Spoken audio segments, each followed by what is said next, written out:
Welcome to this short tour of the MadLearn dashboard for teachers. The dashboard is the starting point for both the app builder and all the resources needed to lead you and your students through the process. The three launch points for the actual building are the first three options on the dashboard. Students will only see these options. The curriculum option, on the other hand, gives you access to all of the resources you need.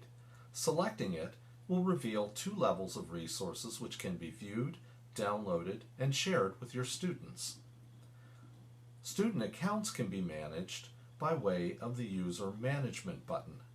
Here you can add students, edit their accounts, and change their passwords.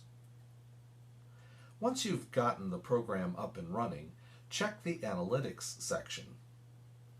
Here you can view various details about your school's MadLearn activities. Support is readily available by emailing or even calling the Success team, but you can also use this option to make recommendations for new features. In the upper right corner of the window, you'll find more helpful elements. You can search for students or apps by clicking this icon. This one takes you to the online version of MadStore. Here you'll be able to see fully published apps as well as works in progress. The YouTube icon opens up the Video Tutorials channel. It's available to both teachers and students. Account information can be accessed by clicking your name. You can also use this to sign out. There are two banners that regularly appear on the dashboard as well.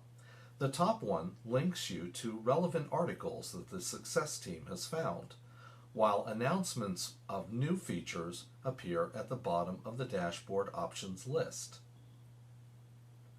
Thank you for joining us on this tour of the MadLearn dashboard.